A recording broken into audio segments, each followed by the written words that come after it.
Aqui, ó, meu nome é Norberto de Assis, eu sou coordenador de comunicação da Escrevedeira e hoje eu estou aqui com vocês para abrir essa aula aberta por onde começar a ler Shakespeare com o professor Elvio Cotrim.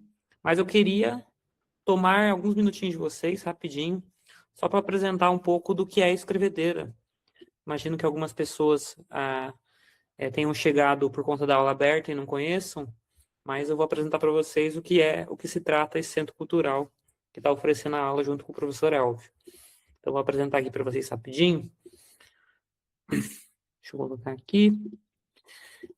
Bem, a Escrevedeira é um centro cultural literário, né? É um dos poucos no Brasil que é focado 100% exclusivamente em literatura.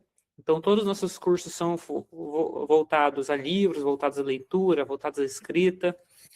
Então, esse aqui é o nosso site. Eu vou colocar depois no chat alguns links para vocês acompanharem a gente nas redes sociais.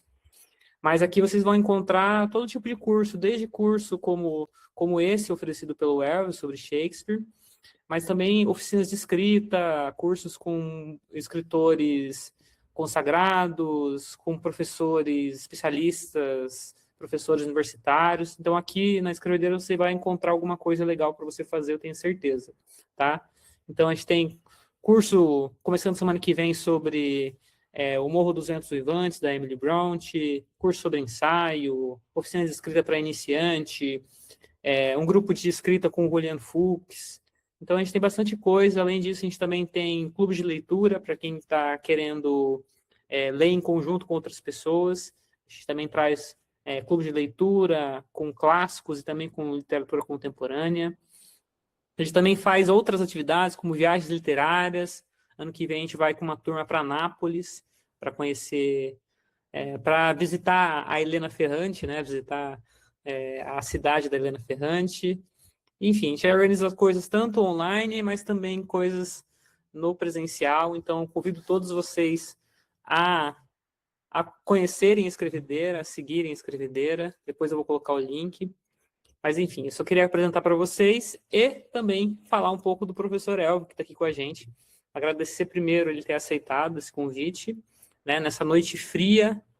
Não sei, vocês podem colocar no chat onde vocês estão no Brasil para eu saber se está tão frio quanto está em São Paulo, porque aqui eu estou morrendo de frio, né? Então, eu vou tomar alguns minutinhos só para apresentar o professor Elvio também, né? O Elvio, ele é professor de literatura e língua francesa da Federal Fluminense, né, na UFF, no Rio de Janeiro. E, além de professor universitário, ele é ensaísta e crítica literário. Então, vocês conseguem acompanhar textos dele na 451, por exemplo. Mas o Elvio também tem um Substack que é muito legal, que tem muito texto muito bom de crítica, desde crítica literária, mas também crítica cultural e literária ácidas, engraçadas. Eu recomendo vocês a conhecerem, viu, o trabalho do Elvio, tanto na parte acadêmica, mas também na parte crítica e nas redes sociais também. O Elvio tem um Instagram muito engraçado, depois vocês dão uma olhada. Os stories do Elvio são muito bons. Eu posso atestar essa qualidade. E apresentar também, já aproveitar que vocês estão aqui, né? Já aproveitar também e apresentar isso daqui, que é o curso que o Elvio vai oferecer para a gente, né? Daqui a 2 semanas, que é o curso do Shakespeare, uma introdução, né? Que vão ser serão o quê? Acho que são 5 encontros ou 4 encontros, eu sempre me confundo. 5 encontros, Norberto. Isso, 5 encontros para vocês começarem ou retomarem a leitura desse cara que nunca saiu de moda, né? E eu acho que é muito sobre isso que a gente vai falar hoje. E para todo mundo que está aqui, a gente preparou um presente especial para vocês que estão aqui com a gente nessa noite fria, né? Que é esse cupom de desconto. É o Elvio 20, que é válido até amanhã, que dá 20% de desconto no curso do Elvio. Eu vou pôr depois no chat todas as instruções, mas isso é um presente para vocês que estão aqui com a gente, né? Que estão acompanhando a aula. Eu vou deixar depois as instruções, mas, enfim, é uma maneira de vocês aproveitarem também. Vão sair daqui inspirados para ler Shakespeare, já aproveita e, se puderem, escrever no curso também. Enfim, falei bastante, agora eu vou passar a palavra para o professor Elvio. Boa noite, professor. Obrigado. Boa noite, Norberto. Obrigado. Bom, primeiro quero agradecer a escrevedeira, a Noemi, e você enfim, pelo convite. É sempre uma alegria falar de Shakespeare em vários motivos, né? E eu estava olhando assim, Shakespeare hoje, né? A pergunta que eu me faria se eu fosse aluno é por quê? O que eu tenho com isso, né? Num dia frio, onde quer que eu esteja no Brasil, né? Com esse homem, quem é essa pessoa e por quê? Eu acho de cara, eu nunca tinha pensado nisso, mas era um pouco óbvio. Eu estava trabalhando de tarde, fui pedir alguma coisa, assim, não sei se eu estava vendo o cardápio e vi algo das opções que eu tinha para comer lá, um sanduíche Romeu e Julieta. Eu comecei a rir. Porque, por óbvio, para a gente, Romeu e Julieta, para a gente aqui no Brasil, pelo menos eu, quando era criança pequeno lá em Minas, sobretudo Minas, né? Era um doce de goiabada com queijo. E pensei, esse nome, ele é mais nosso, né? Enfim, do que a gente poderia supor. Então, daí, por que que é o Romeu e Julieta? Porque é um casamento perfeito. E por que que é um casamento perfeito? Porque um dia esse homem contou essa história. Falar de Shakespeare hoje eu acho muito importante. Então, antes de fazer uma pequena apresentação, que é claro que eu vou fazer, porque a proposta aqui é a introdução da introdução, né? O curso é uma introdução, e ao mesmo tempo que é uma introdução, estou eu aqui às voltas com Shakespeare, especificamente com Shakespeare, desde 2008. Já dei algumas aulas, já escrevi coisas, eu ainda estou me lembrando, eu ainda estou descobrindo alguma coisa nova. E Shakespeare ainda está lançando coisa nova. Então, desde quando eu comecei a estudar, sim, não é uma frase de efeito. Desde que eu comecei a estudar Shakespeare formalmente pela primeira vez até hoje, já temos peças novas. Enfim, vou falar disso depois, mas isso é muito interessante. É um autor vivíssimo em vários contextos. Eu acho que o grande barato é do porquê que ele é vivo. Sou professor de literatura, acho que felizmente a literatura tem ganhado aí acho que uma vida, né, uma sobrevida. Está aí a Escrevedeira com um catálogo enorme de cursos, não é? Enfim, procurados. Então, aqui vocês que poderiam estar fazendo qualquer outra coisa, Copa do Mundo cantando, né? E vocês estão aqui em alguma medida para querer saber um pouco mais disso. Mas por que esse diabo desse homem, né? Por que Shakespeare? O que tem a ver? Acho que Shakespeare é um excelente contador de histórias.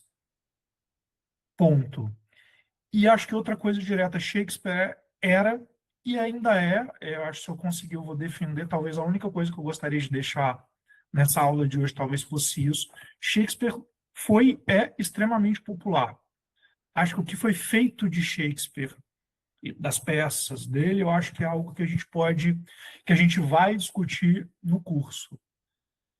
Mas ele é popular. E literatura clássica, normalmente, via de regra, ela é popular. Eu tenho uma bandeira pessoal, e talvez seja de onde o Norberto diga que eu tenho talvez uns stories meio engraçados ou algo meio virulento, mas eu tenho uma missão como professor de literatura que é, de uma certa maneira, não há, via de regra, um empecilho para que a gente capture a grande literatura. A grande literatura é só que ela é boa literatura. E, claro, e talvez qual seja a missão de um professor como eu? É de repente, fazer um trabalho de mediação. É claro que, uma coisa evidente, um autor que está deslocado no tempo e no espaço, em relação a mim, a gente, né, em 400 anos, requer, em certa medida, algum tipo de ajuste. Vários ajustes. Mas, uma vez passado isso, a gente tem as histórias. Há várias maneiras de chegar em Shakespeare. Eu acho que a gente chegou, eu suponho que todo mundo tenha comido algo, Romeu e Julieta, antes de ter entrado em contato com Shakespeare. Mas já é Shakespeare, né? Mas, para não radicalizar tanto, algumas pessoas provavelmente já viram algum filme baseado diretamente de uma história de Shakespeare, antes de ter lido Shakespeare. E alguns, mais felizes, talvez já cresceram aí lendo com Shakespeare na mão. Ele está presente. Ele está presente porque ele é um excelente contador de histórias, insisto. E também, algo que eu gosto de tocar. Era um gênio? Sim, era um gênio. Mas Shakespeare não era nada original. do mesmo modo que a gente transforma o nome do personagem doce e o cinema vai lá e cria uma história mais ou menos fiel a algo que ele fez, assim mesmo fez o Shakespeare. Recentemente eu me lembro que estava ouvindo a Thaís Araújo comentando algo sobre a adaptação de Vale Tudo. E era no final da novela e perguntaram para ela por quê, que, enfim, que ela estava chateada com aquela personagem. E ela fez uma alusão, não por acaso, ao Shakespeare. Quando te chamam para ver Romeu e Julieta, você espera que eles morram no final. Porque eu estou fazendo uma adaptação, essa adaptação tem uma obra na qual ela foi inspirada. E a gente meio que não altera essa obra. Acho que isso é um lugar comum para a gente, né? Mas eu pensei imediatamente em Shakespeare. Eu, Elvio, concordo com a Thaís Araújo. Mas o Shakespeare não concorda com a Thaís Araújo. Por que eu estou dizendo isso? Porque das peças dele, ele literalmente copiou as histórias de outras histórias que já eram contadas e eram extremamente populares na própria época dele. Ele era o maior ladrão de histórias que tinha. E muito pouco preocupado em copiar aquelas histórias que ele conhecia, tais quais ele as conhecia. Ou seja, ele pegava aquela história, ele pegava aquela ideia, fazia dela aquilo que ele bem entendia.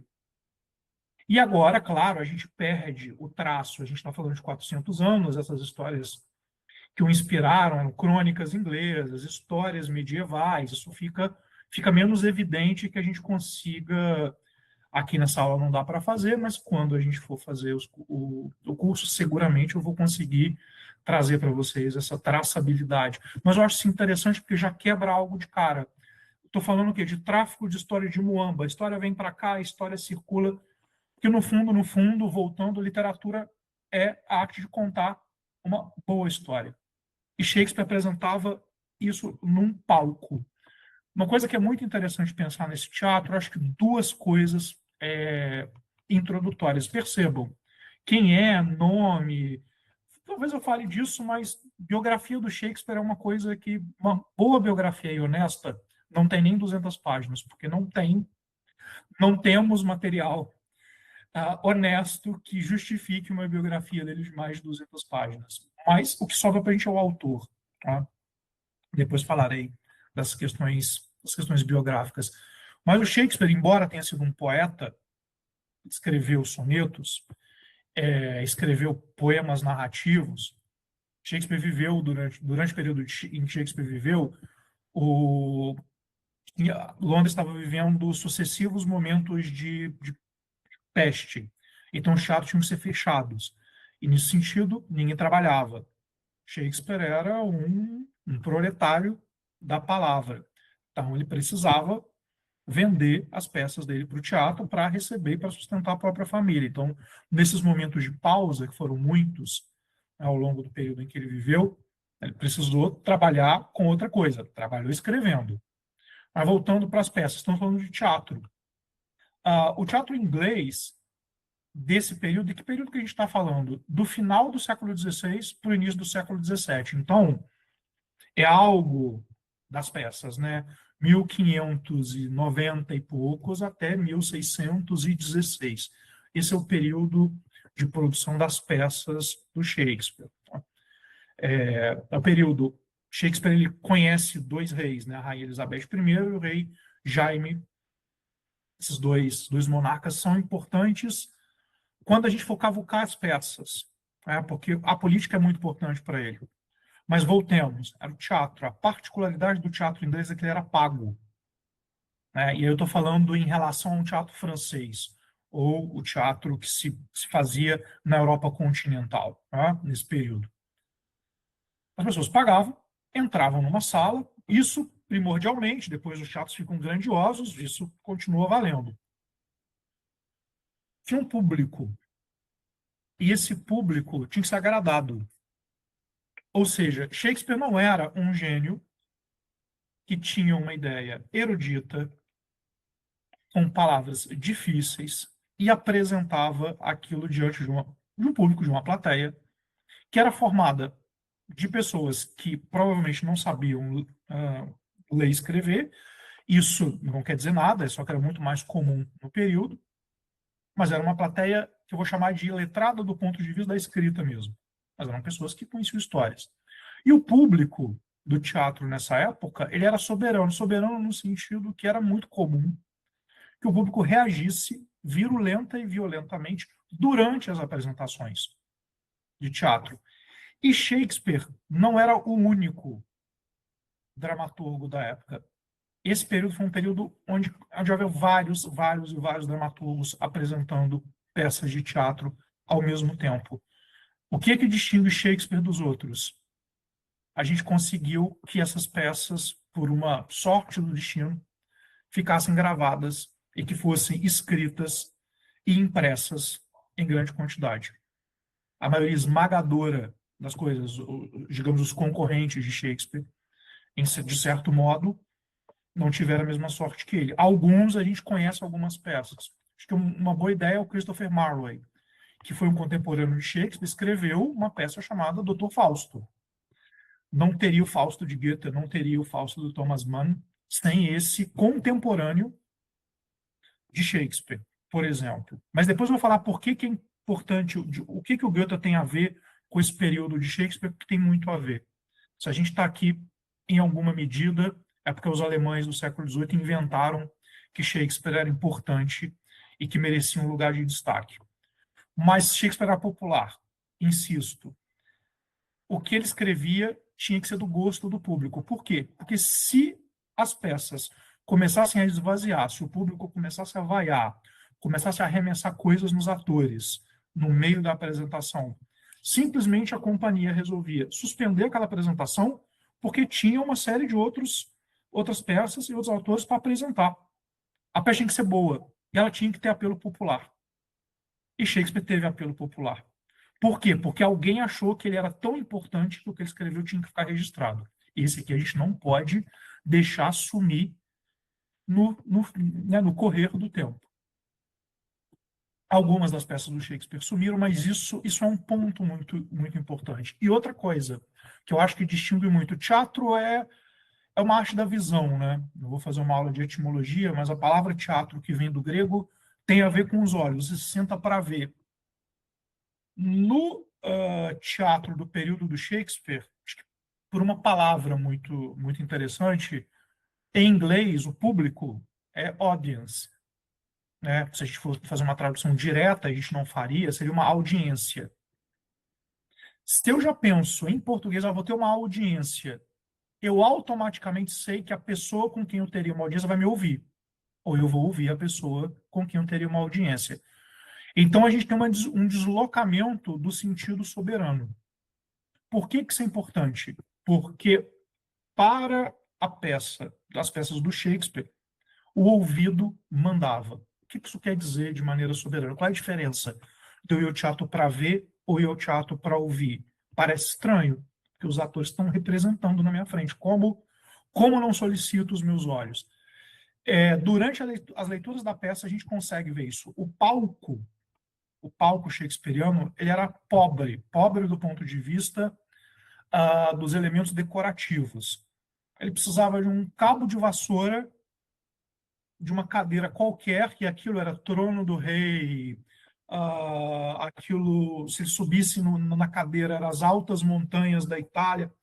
Ele transformava aquele palco vazio naquilo que ele quisesse. Ele contava com o quê? Com o pacto do público, era o pacto da palavra, e era o pacto da palavra escutada. Agora, olha essas altas montanhas no alto de onde eu estou. Esse pacto com o público funcionou. O público transformava aquele vazio em tudo que o texto do Shakespeare era literalmente cantado. Então, por exemplo, as peças eram apresentadas normalmente durante a manhã. Durante a tarde, luz solar, por óbvio, que era muito mais fácil.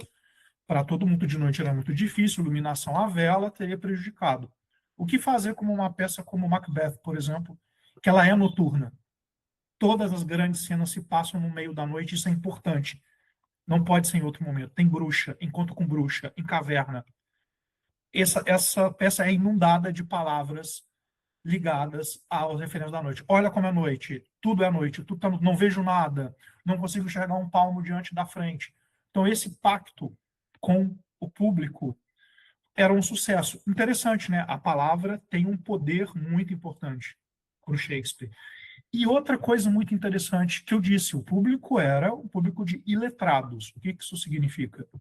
Iletrados são pessoas que não sabem ler e escrever, pensando que não frequentam escola. Estou falando do público na sua maioria. É claro que misturado a esse público, a gente tinha também um público de letrados, mas o número era pequeno. Eu acho isso muito interessante. Eu defendo Shakespeare por isso. O público de Shakespeare é um público formado de pessoas sem uma formação, digamos, erudita. Esse é o grande público. Shakespeare não teria chegado até nós se ele tivesse tido um outro público. E quando eu digo até nós, é no mundo inteiro. O Shakespeare é uma marca. Seguramente, de longe, um dos maiores autores que são adaptados para o cinema, um dos maiores autores que tem tradução para várias línguas logo depois da Bíblia. Shakespeare tem uma penetrabilidade muito grande. A gente teve Shakespeare no cinema no meio da Guerra Fria na União Soviética. Grandes adaptações de Shakespeare são apresentadas na União Soviética. Temos Kurosawa, que para mim, com todo sacrilégio que eu sei que pode ser, entendeu melhor Shakespeare, Kurosawa, que o Laurence Olivier. E que o Orson Welles, a depender de quem Run e o Trono Manchado de Sangue, que é o Macbeth no fino do entendimento do que aquela peça diz. E a gente tem Shakespeare no cinema desde o século XIX, cinema mudo. Antes do início do século XX, já tem Shakespeare sendo adaptado. E por quê? Porque Shakespeare era um sucesso. Mas por que Shakespeare era um sucesso? Ele sempre foi na sua época, passou aí um pouco de 200 anos, um pouco desaplaudido e desacreditado, e foi recuperado pelos alemães malucos durante o romantismo, que falou: precisamos de um gênio original, precisamos de um jovem melancólico sofredor. Acharam o Hamlet. E daí Shakespeare é recuperado, como nós somos em alguma medida fruto desse romantismo, Shakespeare ganha o espaço que ele pegou. E aí, para o entendimento dessa recuperação, desse tratamento do século XIX, esse Shakespeare pop que a gente tem hoje, aí eu vou convidar vocês para o curso mesmo. Shakespeare escreveu histórias de quê? Eu posso dizer, sem correr o risco de querer ser muito exagerado ou muito fã, escreveu sobre tudo. Mas, sobretudo, ao mesmo tempo que não quer dizer absolutamente nada. Ele tem 3 gêneros de peças, não é? E é difícil a gente tentar definir exatamente esses gêneros. A gente importa da primeira edição das obras dele que foram publicadas ainda no século XVII por 2 amigos. Shakespeare não publicou em vida. Não, por quê? Porque não era importante. Ele queria ganhar, acho muito interessante, queria ganhar dinheiro com teatro. Essa era a missão do Shakespeare. Isso a gente sabia. Ele estava apresentando peças e ele estava pensando em algo que pudesse dar dinheiro, que essa peça não saísse de cartaz e que cada vez mais gente viesse assistir. Essa era a missão dele, ganhar dinheiro. Dá para ganhar dinheiro ser muito bom e eterno. Acho que esse que é o meu grande ponto. Não, uma literatura mais mercadológica. Não consigo pensar em alguém mais mercadológico que Shakespeare. Alguém que tenha pensado ao tal ponto que a materialidade física para ele não importava. Outra coisa muito importante, aí talvez onde o Norberto sabe das minhas críticas, né? Ao contrário de hoje, pensando que Shakespeare foi contemporâneo de seus contemporâneos, né? Ao contrário de hoje, que os autores e autoras são muito ciosos da própria figura e do próprio nome, a gente tem registrado 6 assinaturas de Shakespeare, é o que temos. O nome William Shakespeare existe em 6 documentos apenas. Em cada um desses 6 documentos, a grafia do nome William Shakespeare é completamente diferente uma da outra. E nenhuma das 6 grafias, desses 6 documentos, corresponde ao modo como nós escrevemos o nome dele, William Shakespeare, hoje. Ou seja, o homem não estava preocupado com o próprio nome. A preocupação dele era outra. Inclusive, esse documento ele estava assinando, né? A gente sabe que é processo, relação de compra e venda, é algo interessante. Tem-se pouca documento sobre Shakespeare, porque o número de documentos disponíveis para consulta desse período é tão grande o volume de documentos do período que existem nos arquivos ingleses é tão grande que não tem gente suficiente para processar e procurar em todos esses cartórios, essas coisas, o que pode vir a ter em nome dele. É por isso que os dados biográficos honestos e sérios sobre ele são muito parcos. Então isso também é muito interessante. Ele era apaixonado pela história. Acho que isso é por isso que ele, e acho que é por isso que eu sou apaixonado por ele. Porque Shakespeare nunca se importou em ser Shakespeare. As imagens que nós temos dele, elas são fortemente, há grandes probabilidades que sejam efetivamente uma pintura do William Shakespeare, mas a gente não tem garantia. Tá? Então, aquela imagem do Shakespeare eu vejo, não vê. A gente não pode ter a afirmação. O que a gente pode fazer é acreditar. E por conta dessa fragilidade biográfica, o que acontece? Acontece que já se inventou que Shakespeare foram milhões de pessoas. A cada período, e é de moda, tá? Assim que eu comecei a estudar Shakespeare, eu esqueci qual era, mas acho que ele era a Rainha Elizabeth. Na época que eu comecei a estudar, tinha uma teoria que Shakespeare era a Rainha Elizabeth. A Rainha Elizabeth queria escrever peças, e como ela era rainha por óbvio, soberana, ela não tinha como resolver, né, enviar esquadras para derrotar a Espanha e fazer um Hamlet ao mesmo tempo. Então ela criou esse pseudônimo e escrevia. A gente tem muita história sobre isso. A mais atual, e é desse ano, é que Shakespeare seria uma mulher negra judia. Mas isso desde o século XIX, isso é moda, isso remonta ao século XIX. E por quê? No século XIX, críticos que começaram a recuperar a história do Shakespeare pensaram: peraí, mas a biografia que a gente tem diz que ele era um homem que estudou medianamente. O pai dele era um luveiro, fazia luva. Um homem desse não podia ter tanta cultura e erudição para escrever tantas peças. Então, esse homem, então, ele não pode. Este homem que foi William Shakespeare não é William Shakespeare. Perceba que isso é um delírio. Isso é um grande delírio, né? Ou seja, um homem vindo das camadas médias, baixas, né, sociais, não poderia ser um indivíduo capaz de ter escrito histórias já para o século XIX consideradas tão eruditas. E a partir daí, isso é uma praga. Porque dominava muito inglês, porque dominava muito conceito, não tem como. E daí nós temos. Mas eu acho que isso é Shakespeare. Eu acho que ele adoraria saber que tem tantas hipóteses, porque ele é um contador de histórias, um fazedor de histórias e um adaptador, né? Ele rouba daqui, ajusta do jeito dele e sai por ali recontando. Acho que se tiver alguém ganhando dinheiro com essa história e ela for bem contada, eu acho que ele seria espectador dessas teorias sobre quem foi William Shakespeare. Então, o acadêmico que me habita e o professor que me habita precisa dizer a vocês que a gente não tem como fazer uma adesão científica a essas teorias, mas o loroteiro que me habita, aquele que adora uma boa história, diz: desde que ela seja bem contada, não importa que ela seja estapafúrdia, deixa aparecer quantas teorias mais existirem, porque aí a literatura está triunfando, desde que a história seja boa e bem contada. Porque aí sim a gente vai efetivamente estar fazendo uma espécie de, digamos, de homenagem a esse homem.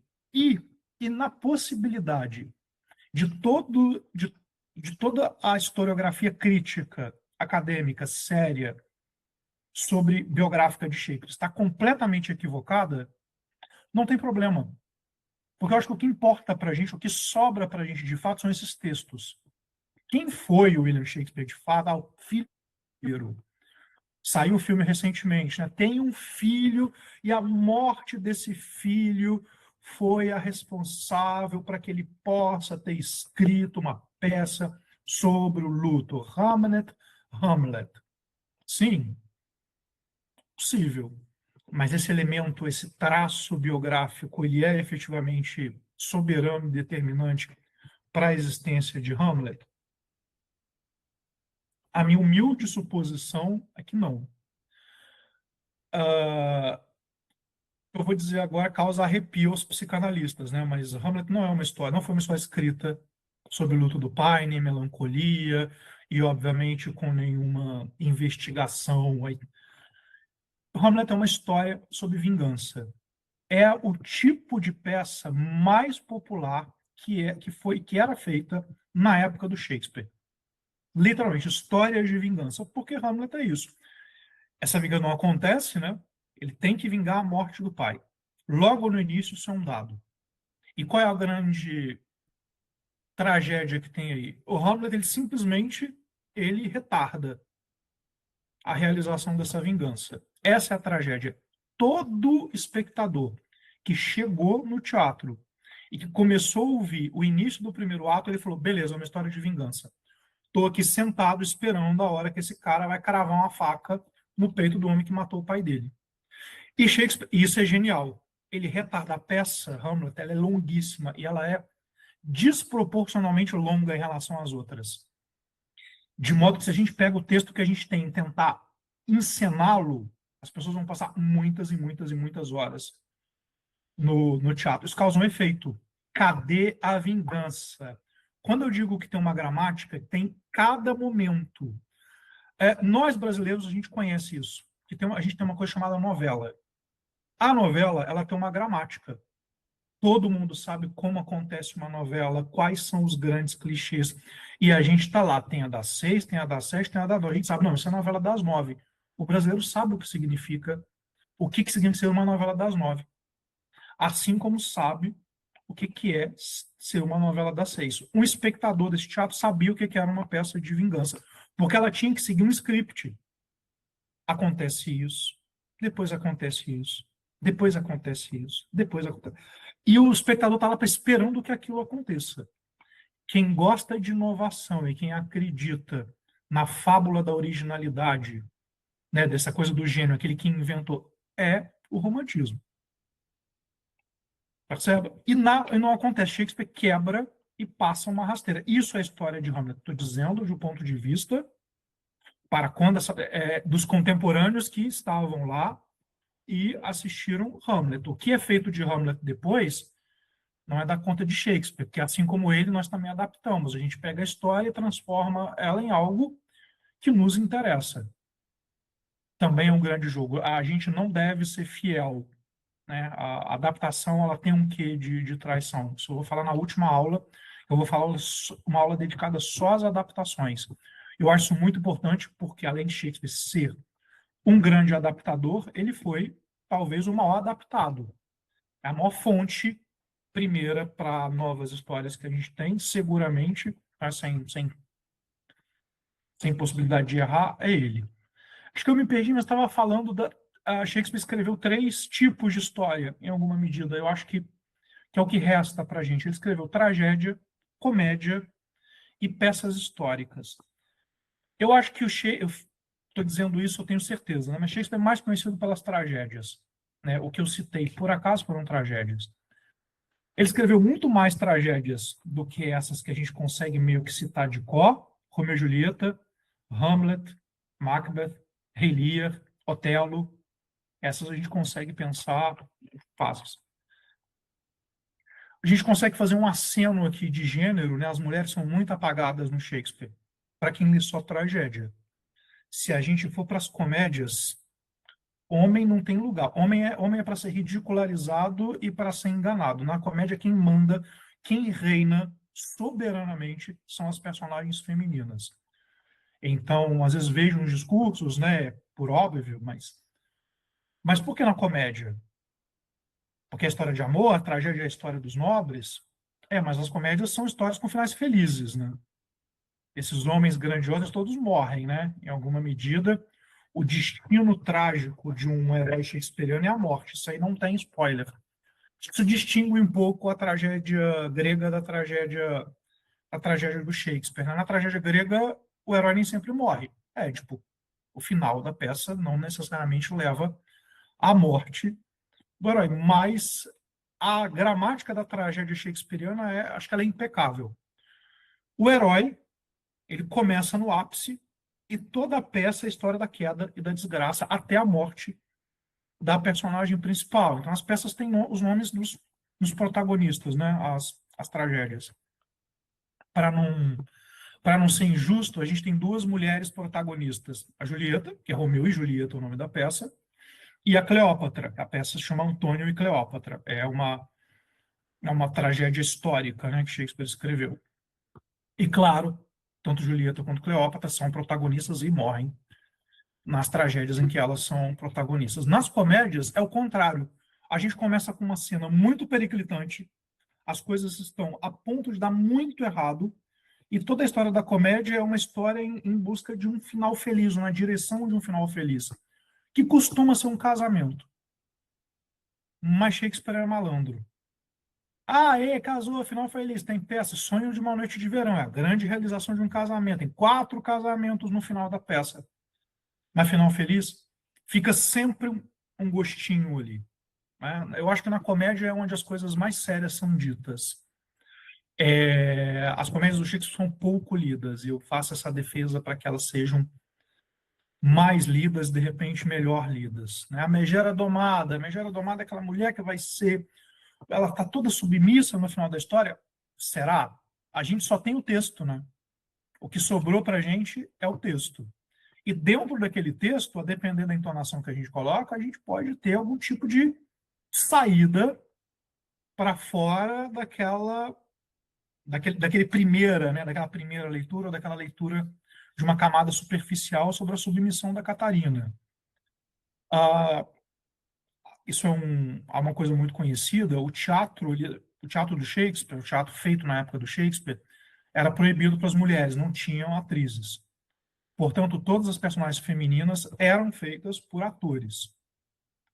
E aí tem um nome, os boy actors, né? Acho que não tem tradução, mas são os jovens, né? Os meninos atores. Então, normalmente, adolescentes e rapazes mais afeminados faziam, às vezes, das personagens femininas. E algo que a gente tem muito em Shakespeare é o quê? É personagem, na peça, mulheres que se travestem de homens para poder fazer algum tipo de, enfim, maracutaia ou ter algum tipo de vantagem. Isso a gente tem todo um jogo teatral que acontece. E eu acho que é uma estrutura de novela, né? Novela da Sé, Chocolate com Pimenta, Menina Bernadette. É estratégia shakespeariana acontecendo ali, sendo sugada na nossa cara e reapresentada sem que o Shakespeare seja diretamente mencionado, mas ao mesmo tempo não precisa. O que eu tô e finalmente acho que as comédias e os dramas históricos são sérios, né? A história da Inglaterra. E aí eu acho que eu deixo ele por último para lembrar algo também que é muito importante. Shakespeare viveu num tempo político, e eu não consigo falar dele nessa aula introdutória aqui, mas falarei na minha aula introdutória. É o tempo do absolutismo na Inglaterra. A gente tem uma estabilidade política que foi absolutamente contrária à história recente da Inglaterra em relação ao próprio Shakespeare, tá? A Inglaterra passou por anos de conflito intestino entre duas famílias, a Guerra das Rosas. E toda essa história da Guerra das Rosas, ela está contada pelo Shakespeare. Ah, tá. Então, peraí, tem uma peça histórica. Essa história, então é a história do país dele. Então Ricardo III era ruim daquele jeito? Henrique V era incrível? O Henrique VI era um otário? Eduardo III cagou tudo? Ricardo II só queria saber de poesia? A história com H maiúsculo, ela também era percebida de outra maneira. E claro que Shakespeare contou a história ao agrado da monarca de ocasião. Porque a companhia do Shakespeare chamava a Companhia do Lord Carmelengo. O Lord Carmelengo era uma figura, quase um secretário de Estado da rainha. Ele tinha autorização real, ele tinha o nome é privilégio, né? A companhia do Shakespeare tinha um privilégio real. Se vocês forem naquelas saquinhos de Twinings, aquele chá inglês, vocês vão procurar em algum lugar lá na etiqueta que tem um selo, Royal Privilege, né? O privilégio real. Basicamente, a família real certifica todos os trabalhos, tá? Desde o padeiro até o fazedor de sapato, o fazedor de chá, os que tinham essa chancela real, obviamente eles estavam com as costas quentes. E como a Inglaterra ainda é uma monarquia, ainda existe, né, acho que não do mesmo jeito, esses privilégios reais, a gente chama, mas a companhia do Shakespeare tinha o privilégio real. Quando a Rainha Elizabeth morre e o rei Jaime ascende ao poder imediatamente, que é um rei escocês, o nome da companhia do Shakespeare muda imediatamente. The King's Men, os Homens do Rei. Companhia extinta, acabou a outra, no mesmo instante ele passa a ser a companhia real. E não à toa, quando o rei sobe ao poder, a primeira peça que o Shakespeare lança é Macbeth, que é uma peça sobre um rei escocês. Macbeth era ruim daquele jeito? A gente tem que pensar, provavelmente era porque Shakespeare fez de acordo com o rei. Ele era muito político, então Romeu e Julieta é uma história de amor? Não. Hamlet é uma dentro da perspectiva shakespeariana. Hamlet é uma história de um menino um emuzinho muito chororô? Não. Não porque o público inglês daquela época teria subido no palco e arrancado o ator de lá pelos cabelos e jogado ele para fora do palco. Inclusive, saudades da época que a gente podia dar esse tipo de apavoro ao vivo em atores. De repente, a gente não tinha tanta coisa ruim e tanta atuação mequetrefe sendo apresentada com a gente pagando uma fortuna para assistir peças de teatro. Mas tenho saudades, essa era uma boa época. E era interessante que os atores eram conhecidos. O mesmo ator fez Romeu, Hamlet, Macbeth, Otelo e Rei Lear.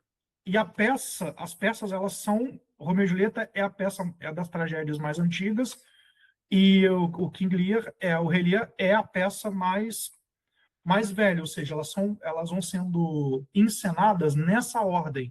Então a gente tem um protagonista que envelhece ao passar das décadas, e a gente vê o mesmo ator que vai fazer todas essas personagens no palco, ou seja, ele é uma coisa super bonita, quase. Tem a história dele, Richard Burbage, que vai viver ali todas essas personagens e, de uma certa maneira, nesse corpo a corpo muito pouco solene, né? Hoje a gente é um público burguês, né?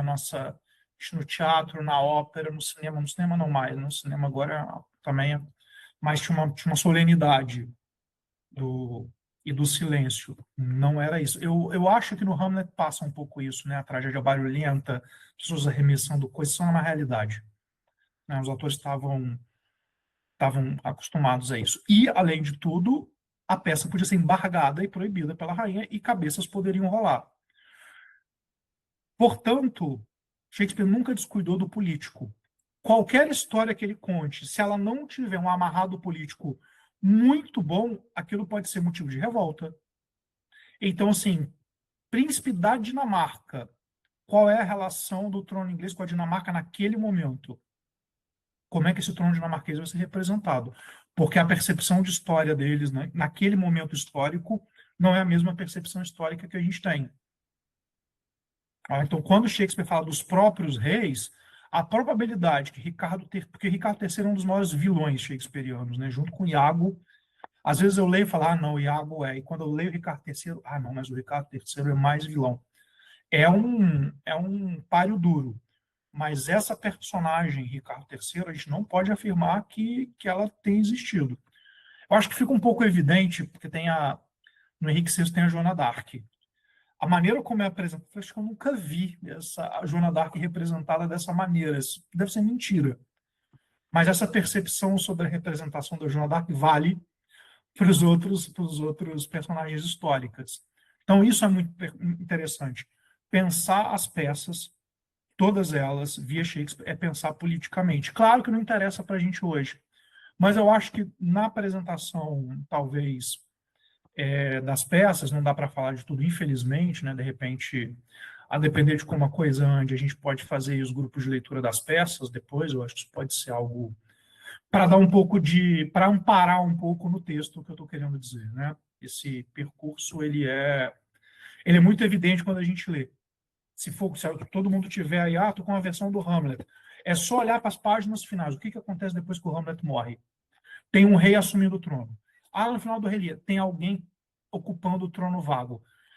Essa era uma grande neurose, o restabelecimento de uma ordem no final das tragédias e o trono nunca está vago. E essa história era importante porque tinha uma rainha virgem no poder. E essa rainha ia morrer. Ia ter uma crise institucional. E poderia retornar ao tempo de uma guerra fratricida e o trono inglês poderia ficar enfraquecido. Então, isso não era um assunto que rolasse aí né, a meia importância. Romeu e Julieta, como grande história de amor, só é recuperação romântica. Eu falar que Romeu e Julieta é uma peça política, vão olhar na minha cara. Eu posso falar isso que eu estou aproveitando aqui a segurança do online, mas é uma peça extremamente política. São duas famílias que se odeiam e dois jovens se enfiando no meio dessa história que não tinha nada a ver. Depois que eles morrem, o que acontece? Spoiler, contarei depois. Acho que esse panorama, Shakespeare foi importante para sua época, foi um sucesso para sua época, foi popular para sua época. O que foi feito dele depois não é da conta dele, claro, mas eu acho que é o curso histórico, em alguma medida, mas no curso introdutório que eu vou fazer aqui, o curso é no andar, né? E o curso é a aula. E na aula que eu vou dar aqui na escrevedeira, eu vou tentar trazer um pouco desse panorama, sobretudo do que vai ser feito do Shakespeare a partir do século XIX, como ele é recuperado. Porque essas figuras todas vão ganhar o quê? Personalidade. Né? Não fazendo aqui, só para terminar, mas pensa que em português a gente tem a palavra personagem. A palavra em inglês que é usada é character, para personagem. Mas os ingleses usaram, no momento, a palavra personage para personagem. Quando é que sai do personagem e entra no character? É quando essa personagem vem de persona, que era máscara, né? A máscara que o ator usava no teatro. Quando eu boto uma máscara, eu não tenho nenhuma personalidade. Eu sou um avatar. Aquela máscara é um avatar. Então eu sou o mal. Eu sou o mocinho. Não tem desenvolvimento de subjetividade ou de características individuais. Eu sou o personagem. Eu sou o que a máscara representa. Quando a gente tem a mudança e não é mais o personagem e é o character, aquele personagem ganha subjetividade, ele ganha camadas. Não, o Hamlet é isso, Hamlet é melancólico, Hamlet tá sofrendo trauma pelo pai. E isso não atingiu só a Shakespeare, né? Mas teve uma mudança. A nossa leitura de Shakespeare, ela já é o fruto dessa mudança, onde a gente analisa. Freud tem uma análise psicanalítica sobre o sonambulismo da Lady Macbeth. Isso é algo super, e é super interessante, tá? Que ele é um excelente crítico literário. Se jamais os psicanalistas fossem excelentes leitores, como Freud foi, a gente tinha leituras legais. É impressionante a sensibilidade para o texto do Shakespeare que o Freud tem e o que ele faz. Ele não comete nenhum deslize que poderia ser que a crítica literária poderia censurá-lo. Pelo contrário, ele faz leitura fina da peça. E é por isso que eu acho que ele teve tanto êxito, por exemplo, em transpor essa crítica ao... Diga, Norberto, eu tomo uma água. Não, não, só lembrar, pessoal, rapidinho, lembrar que tem o cupom do professor El que está rolando no chat, se vocês quiserem utilizar, é só clicar no link e aplicar o Elvio 20 no carrinho. E, professor, não queria tomar muito seu tempo, porque já até bateu o número das suas aulas. Eu queria ver se eu conseguia responder algumas perguntas. Acho que acho que o pessoal... Claro, por favor. O professor aqui, se deixar, fala. Eu concordo, Norberto. Claro, não, adoraria ficar escutando aqui, né? Mas aí eu acho não, que... que bom que você parou, que se me deixar eu falo. A proposta foi... Então, eu inclusive tenho uma pergunta, né? Como eu bolei esse título, né? Pensando em chegar a mais pessoas, e aí eu escutando... O pessoal pode fazer pergunta no chat, pode levantar a mão, tá? Por favor. De vontade. E aí eu pensei, poxa, as tragédias do Shakespeare a gente sabe por onde começar, né? A gente tem essas 5, 6 que todo mundo conhece, mas aí agora, pensando nas comédias, onde você indicaria começar a ler as comédias do Shakespeare? Olha, eu super recomendo A Megera Domada. Eu recomendo O Mercador de Veneza. O Mercador de Veneza é um. Não é à toa que o Mercador de Veneza tem uma leitura antissemita, porque a gente lê o tratamento daquele personagem que é judeu. Essa peça foi escrita ontem. Eu acho que é por isso que a gente deve começar a ler Shakespeare sempre para os lugares e vai descobrir o de agora. O Mercador de Veneza, A Megera Domada. A Megera Domada, com toda a nossa discussão sobre feminismo, tá lá. É uma mulher que vai ser submetida via casamento a um homem branco. Tá? E Sonho de uma Noite de Verão, porque eu amo os gregos e ele faz todo um aceno aos gregos e aí não tem jeito. E eu acho que é um clássico, tá? O Sonho de uma Noite de Verão tem muita adaptação para criança. Quando eu era criança, eu li Sonho de uma Noite de Verão na escola, quando eu tinha 10 anos, e uma adaptação para jovens, por exemplo. As comédias, eu acho que seriam essas. Senão, eu não sei se são 18 tragédias e 17 comédias, ou 17 comédias e 18 tragédias. De todo modo, não é um escândalo, né? Mas a gente tem essa. É meio. Essa quantidade é meio idêntica. A gente não tem tanta, né? Por exemplo, nas edições da Penguin, que são as edições atuais, a gente só tem as tragédias e temos a tempestade, É que, verdade. que é um problema. Hoje ela é chamada de romance, mas eu não vou conseguir explicar isso hoje, só no curso. Tempestade é chamada romance. O que é uma peça romance? Fica a dúvida. Porque ela não chega a ser uma comédia porque ela é muito bizarra, porque ela não tem tanto final feliz. Tem uma outra, tem quatro peças do Shakespeare que tem essa nomenclatura romance. Ela é meio estranha. Eu respondi sim, né? As comédias por onde começar, Excelente. assim. Excelente. Pessoal, se tem mais algumas perguntas? Não, eu até tenho mais algumas anotadas, tá? Vocês podem levantar a mão no chat. Podem abrir o áudio também, de uma vez. Não tem fila. Fiquem à vontade.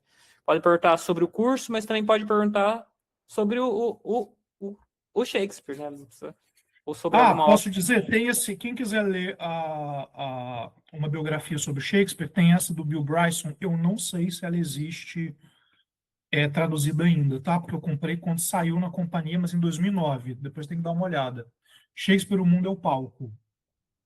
Ela não tem 200 páginas, tá? Ela não tem 200 páginas. E a biografia é a coisa mais tranquila de ler, gostosa de ler. E essa biografia, ela não é delirante. É o que a gente sabe de Shakespeare a sério. Tem Então, a para quem perguntinha gosta. hum, do Farol Comunicação. Hamlet de Shakespeare era moderno, professor? é, eu posso ser cínico? O que você quer dizer? Deixa eu fazer uma pergunta. O que você quer dizer por moderno? Essa é a pergunta. Farol, se Eu puder. acho que eu diria clássico, no sentido. Porque o clássico é algo que vai ressoar sempre. Em cada época que ele apareça, ele parece da própria época. Aí, moderno nesse sentido, que não parece fora de data, né? Isso aqui, por exemplo, as comédias, Norberto, que você perguntou, talvez uma comédia do Shakespeare a gente não consiga rir com ela. Que é o Trabalho de Amor Perdidos. A gente não dá para entender o que está acontecendo na comédia. Tem alguma referência que foi perdida entre Shakespeare e a gente. Nas outras a gente consegue rir. Ou seja, é muito difícil, né? Porque é uma outra língua, é uma outra cultura, mas a peça consegue provocar o riso para a gente do mesmo modo que provocava na época. Nesse sentido, eu acho que é super moderno. Perfeito. Ó, tem uma pergunta da Luana agora, Luana Santos. Obrigado, Luana. Oi, Elvio, que massa sua fala. Olha, como você acha que o Shakespeare influenciou a noção histórica de audiência barra audience na época e, claro, como influencia hoje? Noção de audiência. Abre o microfone essa noção de audiência hoje, é que eu não sei o que significa isso. Eu não sei o que isso quer dizer, para não responder uma coisa meio aleatória. Ela colocou audiência barra audience, né? O termo em inglês também. Não sei se isso dá. Porque eu acho que hoje a gente chama de público, por exemplo, né? Eu não chamaria, eu vou ao teatro, o público gostou. É porque audience é traduzido por público na nossa língua. E eu só disse em inglês porque eu queria fazer a conexão entre o nome do espectador, do teatro, com o fato de que aquela peça, eu acho que a gente perde o ouvido. A gente já é uma era cinematográfica, né? A gente voltou pro visual. E agora do celular, né? O que que a gente faz? Não, eu vejo no mudo, né? A gente legenda, escreve a legenda e eu fico vendo a pessoa e lendo, não preciso nem de ouvir. A gente perdeu a questão da orelha. A gente voltou para um conceito visual pós-Shakespeare e acho que hoje a gente está muito mais visual ainda. Acho que era por aí. Acho que era por aí, talvez. Eu acho que era por Se não aí. for, pode perguntar de novo. Ou pode dizer, nada disso, você não respondeu nada. Já faz um protesto, já faz o que nem o público, né? E na audience, Exato, arremessa um tomate na minha direção. Estamos aqui um nessa. emoji, O joga um emoji, emoji, né? Joga um emoji. Professor, só acho que não sei se tem mais alguma, mas eu queria fazer uma perguntinha aqui, tentando juntar os gregos com o Shakespeare, que eu acho que dá um jogo, né? Eu estava lendo esse Tá. livro aqui do Gregory Nagy, que é sobre as questões homéricas, né? Sobre Adoro esse livro. Eu adoro esse livro. então, eu estou lendo para um projeto que eu quero escrever, né? E aí eu queria até perguntar se dá para brincar se existem questões shakespearianas nesse sentido, se o Shakespeare realmente eram muitos homens, ou se isso importa, para falar a verdade, isso importa se eram muitos homens, ou o que importa é só a obra Eu acho que do se livro. importa para gente. Desculpa. Desculpa, Norberto. Importa para gente, então importa. Não importava para a época do Shakespeare, a tal ponto que ele sequer assinou da mesma forma. Tudo bem, né? Você pode me dizer, pô, Eva, mas naquela época o inglês ainda não, o inglês moderno não estava fixado. Por que que o Shakespeare é considerado como um grande neologista? Ora, não estou tirando a genialidade dele, mas a língua inglesa não estava, as formas não estavam dicionarizadas, a gramática não estava fundamentada como livro de código. A França já estava há mais de um século segmentada. Isso ajuda, porque você fica literalmente sem um livro de regra para te dizer que isso é certo ou errado. Então, a língua é tua, você faz a brincadeira que você quer. Ainda bem que Shakespeare viveu num período sem regras, onde ele pôde fazer todas as brincadeiras. Mas eu acho que importa, porque importa para a gente. E eu acho que importa para a gente no dia 25 de junho de 2026. A gente está cada vez mais tarado e ficcionado com a biografia. A obra não importa. Você lê o livro do fulano? Não importa sobre ele, é o livro do fulano. O que importa é o autor. Eu acho que a gente está vendo a soberania do autor. E aí, por isso que eu gosto de Perfeito. trabalhar com literatura clássica. Né? Porque, e sobretudo de um autor difuso. Você está lendo Homero, é a mesma coisa. E eu não sei se é nesse livro que ele fala, mas assim, a cada safra de estudos homéricos, a gente estabelece, não, ele existiu como CPF, não, ele não existiu. A cada, se você olhar lá os estudos homéricos Aí ao longo descobre do. um tipo de bronze que tinha em tal época e fala, não pode ter existido. Aí depois descobre outra coisa, não, É. com certeza existiu. Eu acho que isso diz da gente. A gente quer, porque a gente tem uma ideia de autor. Então ela tem que obedecer à ideia que a gente acha daquilo que seja um autor.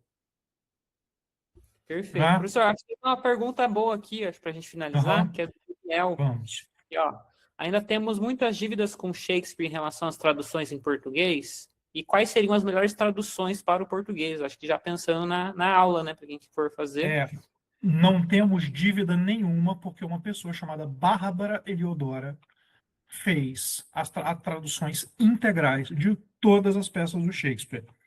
Ah, mas é mais difícil, é verdade. Editado, ela saiu, eu não tenho como pegar porque né, ela saiu naquelas edições impossíveis, naquele papel Bíblia. Eu acho que ela está à venda, ela não está esgotada, tá? Mas é uma coisa que não é manuseável. Tá? Em termos de tradução é excelente, em termos de edição é excelente. A edição é da Ana Lima Cecília. A Ana Lima que conhecia essa edição e já falava bem dela muito, muito antes da minha proximidade com a Ana, mas assim, ela é uma delícia. A única dificuldade é ler um livro de capa dura grande com folha muito fina. E eu li todas, eu já trabalhei todas as peças do Shakespeare, eu li todas as peças nessa tradução. Então, assim, sei lá, se em 8.000 páginas tem 2 gralhas, tá ótimo. Mas, assim, se vocês acharem sebo, eu recomendo Bárbara Eleodora, porque Bárbara Eleodora não é porque ela era uma acadêmica. Essa mulher, ela respirou teatro, essa mulher viveu na Inglaterra, ela viu peças de teatro, ela sabe do que ela está ela conhece Shakespeare. Essa frase que eu digo, que Shakespeare é um homem político, é uma herança dela. A Bárbara escreveu muitos livros sobre Shakespeare, além de ter sido tradutora. Então, quem achar em sebo, como a gente não tem parceria com a editora, né, não temos compromisso com nada. É Bárbara Eleodora, essa é a soberana. Não consigo achar, Elvio. Não vou correr. A gente tem traduções excelentes. E aí, veja bem, rivalizar com a Bárbara é uma sacanagem, tá? É só isso que eu tenho a dizer. Ela é tão boa, mas tão boa, mas tão boa, que faz com que eu taxe Bárbara como uma grande tradução. Isso não significa que a gente não tenha traduções finas e em boas edições. Essa mesma que eu tenho balançado aqui, do que saiu pela Penguin, é do Lawrence Flores, né? Todas elas, Lawrence Flores Pereira. E ele tem feito, né? Acho que a mais recente é Macbeth, ele tem feito mais as tragédias. Então, Mas essa é a questão. tem umas Tem histórias. uma, tem uma tradução interessante, eu folheei, né, mas não li integralmente, de Romeu e Julieta, que saiu pela Kozak. Ah, Luana, se eu não respondi, ou você me joga o tomate, ou você... Resquícios históricos que Shakespeare trazia nas peças influenciavam o público. Eu acho que desse resquício histórico, a gente entende a história de outra maneira. Nós somos filhos da historiografia do século XIX. Nós, brasileiros, somos filhos da École des Annales, né, que é uma maneira muito específica de entender a história com H maiúsculo. Estou falando muito de orelha aqui, né, do pouco que eu sei. O modo como eles tratavam a história com H minúsculo, história com H maiúsculo, é completamente diferente do modo que a gente faz, porque eu acabei de hierarquizar, né? Não era hierarquizável. Não havia uma influência direta no público, no sentido de que eu estou vendo uma peça histórica, no sentido. É uma história. H maiúsculo, H minúsculo, é a história do rei. Então, aqui tem algum tipo de cuidado, que é muito mais o manejo político disso, do que efetivamente uma questão pedagógica ou uma possibilidade. A tempestade pode ser estudada como decolonial, as you like it como queer. Não, tá. Eu acho que toda leitura, a sua foi ótima. A sua pergunta tem um pouco a ver, eu acho, com a pergunta do Norberto sobre as questões homéricas, se é importante. Se é importante para a gente, é importante. Uma obra, ela não está encapsulada no próprio tempo se a gente está lendo ela aqui e se a gente está falando de um dos maiores autores mundiais. Shakespeare é do mundo, né? Shakespeare é traduzido em todas as línguas. Ele é lido e apropriado em todas as culturas. Eu sou favorável sempre a pensar que acho que a gente deve também ler A Tempestade como uma crítica decolonial que é As You Like It como queer, e eu acho que muitas delas, viu? O queer tá tomando os estudos shakespearianos, sobretudo por causa das performances, né? Eu disse que o nome é Boy Actors, né? Essas personagens masculinas representando as donzelas, etc. A única coisa que eu te digo como crítico é: tá amparado no texto? Serve.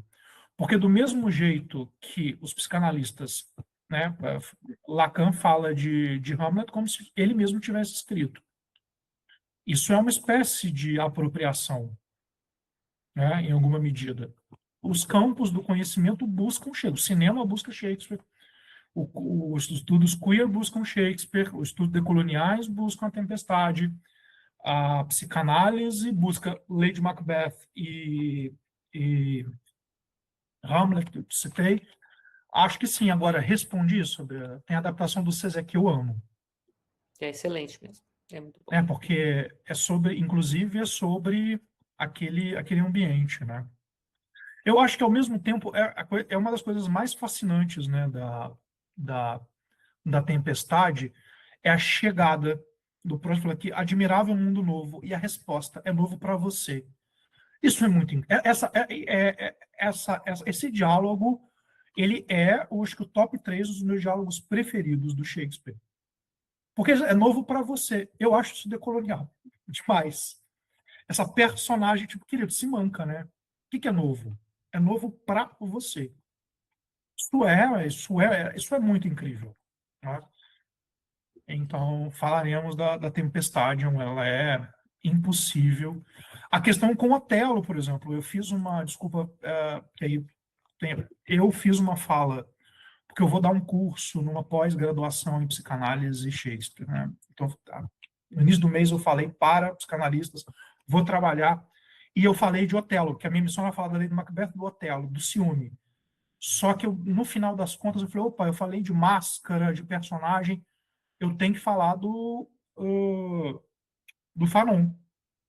Porque tem uma questão da subjetividade desse homem ciumento e paranoico que está atravessado pela questão racial. E ela não é uma leitura forçada. Está no texto do Shakespeare.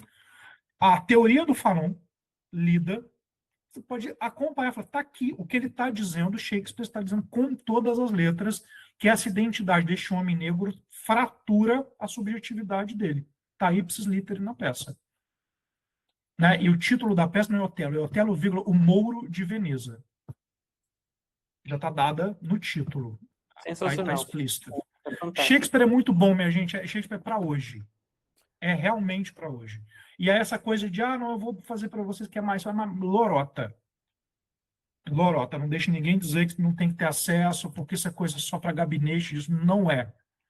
É urgente. O que é humano é de sempre. As questões humanas são de sempre. Por isso que eu estou o tempo inteiro berrando sobre Shakespeare. Ô, professor, não tem nem como não agradecer depois desse final, né? Só agradecer a presença de todo mundo, principalmente a você, Elvio, por Eu que essa aula agradeço. fantástica da introdutória Shakespeare. Eu acho que todo mundo aqui vai tirar muita coisa, Eu né? espero. Podem me Muita coisa. escrever, né? Elvio Cotrim Pode nas redes, no escrever. Substack, como você falou. Imagina, agora foi, né, Luana? Eu que te peço desculpa por não ter entendido a pergunta antes. E, pessoal, aproveita o cupom do professor Elvio até amanhã também, para quem quer se inscrever no curso. Lê todas essas peças com o Elvio, né? Não vai ler todas as 40 peças do Shakespeare, mas vocês conseguem ler umas 10, já tá bom, né? Ainda. Ler umas 10. E, enfim, tem o cupom para vocês aproveitarem, é válido até amanhã. E depois, poxa, perdi a aula, eu queria mandar para um amigo, amanhã a gente vai jogar no YouTube, tá? Essa aula, então... Depois vocês mandem o link para os amigos que querem assistir, para colegas de turma. Então, gente, quero só agradecer todo mundo pela presença, agradecer ao professor Elvio. Obrigado, Norberto, mais uma vez pelo convite. E a gente se vê daqui a 2 semanas no curso do Elvio, do Shakespeare.